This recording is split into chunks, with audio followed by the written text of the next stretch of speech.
Hello.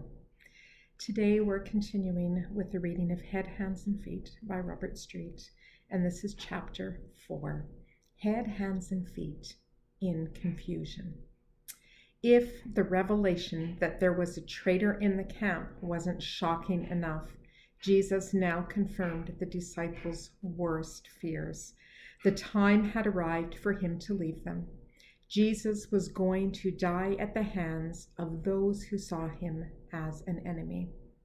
He had tried to prepare them for this moment with earlier warnings, but the confirmation still came as a massive, unwelcome blow. They were confused and worried. Peter protested and wanted to talk things through. Lord, where are you going? Once again, Jesus tried some reassurance. Where I am going, you cannot follow now, but you will follow later. The promise wasn't enough. Peter wanted a different solution. It was hardly surprising. Peter had readily accepted Jesus' call of follow me and had given firm allegiance for nearly 3 years. His feet had covered hundreds of miles, perhaps thousands, as they followed the path set out by Jesus. But now the path had come to a stop.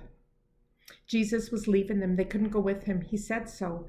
So was their following suddenly not wanted? Where is the fairness in that? Surely Jesus wouldn't abandon them. Yet there was no doubt that Jesus was leaving them, and at the most crucial of times. The future was now bleak and uncertain. Peter wanted to know why and said so, adding, I will lay down my life for you. His loyalty was still solid, despite all the fearful, negative feelings flowing through him. Even so, it was a promise Peter wouldn't manage to keep that night, and Jesus told him so. The scene was now set for a night of horrors, misjudgment, and failure. Peter's loyalty was seemingly not wanted, at least for now. What was he supposed to do? The certainties and security that had come with following Jesus had vanished. John 13:33 was Jesus reminding them, telling them what would happen.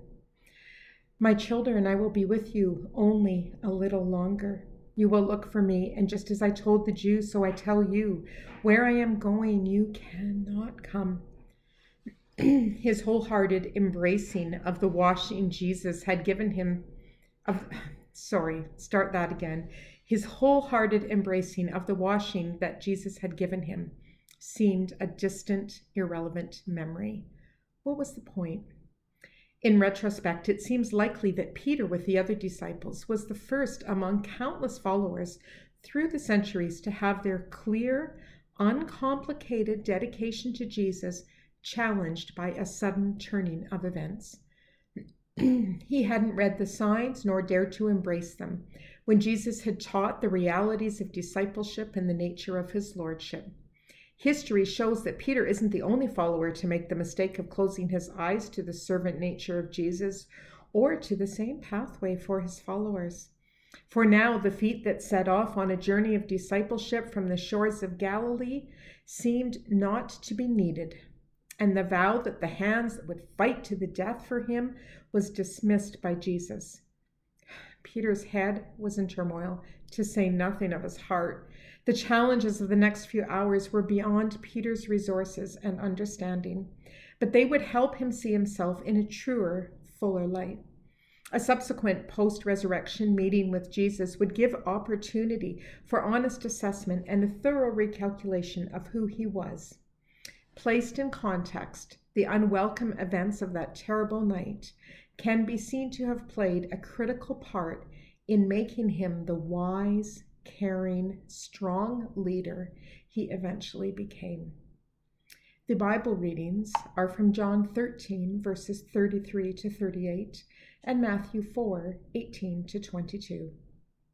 Discussion questions. How total was your commitment to Jesus when you first accepted his invitation to follow me? To what extent do you think you understood the challenges that you might face as a disciple? Imagine Peter's confusion when Jesus told him that he couldn't follow for now. Try to recall instances when your own pathway may have become confusing or perplexing. What have these instances taught you? Do we have a tendency to make promises to God that He doesn't require? If so, what might they be like? How best can we help others who may be troubled by doubts and uncertainty? What kinds of things would it be unwise or unhelpful to suggest? To what extent should we expect fairness in life? When Jesus had taught the realities of discipleship and the nature of his lordship, Peter and the disciples found them difficult to understand or accept. Might we have similar problems? A verse to reflect on and use in prayer, written by Lily Kells Sampson. There are shadows on the earthly pathway, where at times uncertainly we tread. In perplexity we halt and linger till our faith again is upward led. For the heights of truth are ever calling, and celestial radiance from afar on our pilgrim way is gently falling for our comfort where the shadows are. May God bless you.